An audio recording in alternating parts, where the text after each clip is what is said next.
Welcome to Manifested Publishers. We continue with our blog series, December 2024, question 2. We proceed with reading the question. In Public Finance Management Seminar, one of the facilitators noted the Public Debt Management Office is tasked with the responsibility of conducting an analysis of debt sustainability in public sector. With reference to the above statement, outline 3 benefits of conducting annual debt sustainability. Outline 3 benefits of conducting annual debt sustainability. So the first thing to understand is to understand what you basically mean by debt sustainability. When you talk about debt sustainability, is basically the ability to pay debt without facing adverse adjustments to the income or revenue. Remember, debt sustainability, our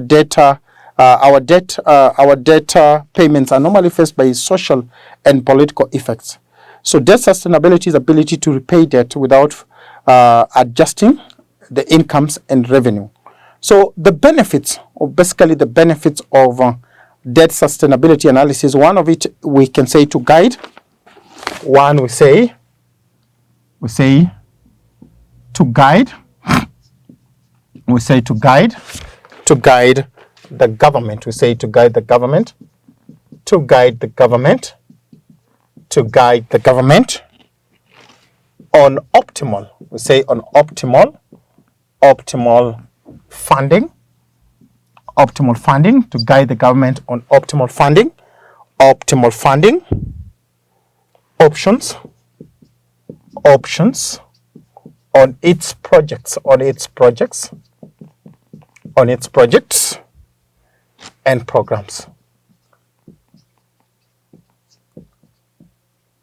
project and programs. Basically to guide the government on its optimal funding or option on its project, maximum funding of the projects and its program. Number 2, benefit of debt sustainability, which you say the ability of the government basically to pay its debt without making adverse adjustments to its income and expenditure, is to evaluate. We say evaluates the government, what they call the government's ability, evaluates the government ability to finance. We say to finance its projects. Government's ability to finance its project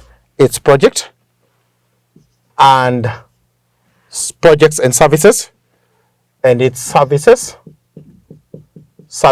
with its current debt.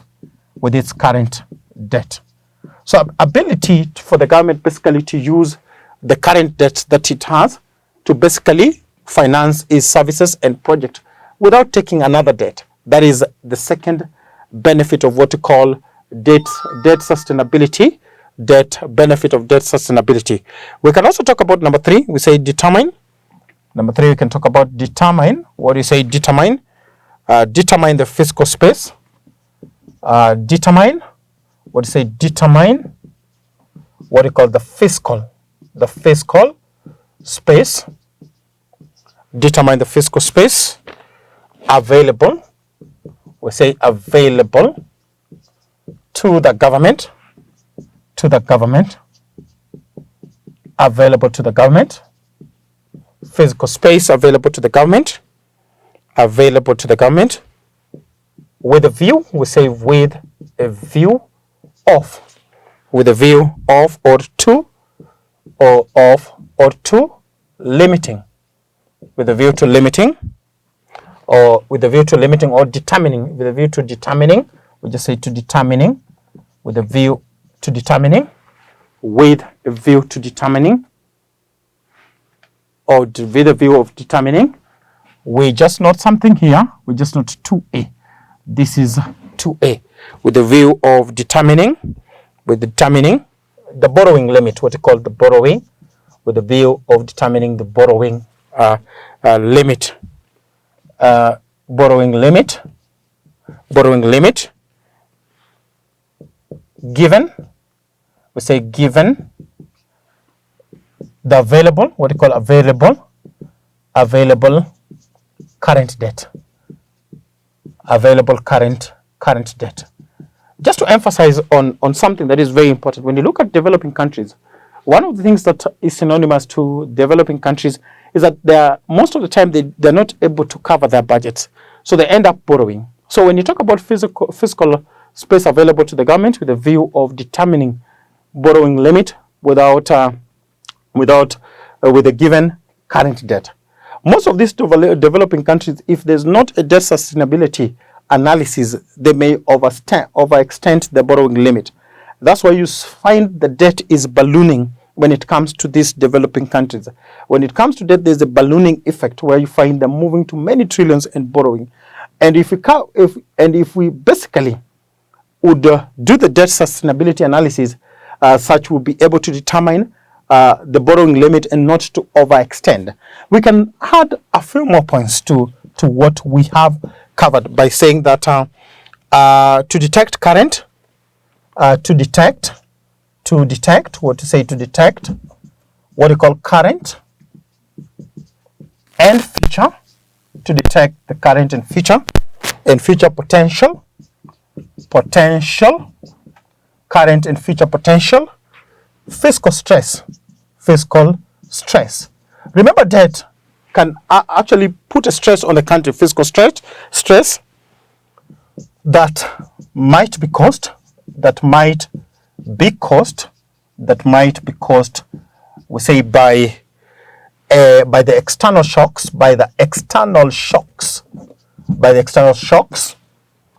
with a view,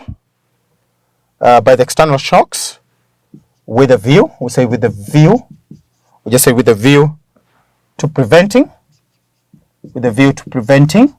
what you call crisis, with the view of preventing crisis. Some of the reasons why we find a country is extending the tax bracket is basically because of borrowing. So some of the effects of over-borrowing is that the common man would be faced with challenges of over-taxation. And this question is not limited to the points that we've given. There could be many other points that we have. We can determine also solvency and liquidity status of a country. We can talk about determining, we can just say the last one, determining the solvency, what you call the solvency, and what you call liquidity of a country. Determining the solvency stroke liquidity of a country. That is how we basically handle that question 2 Roman A.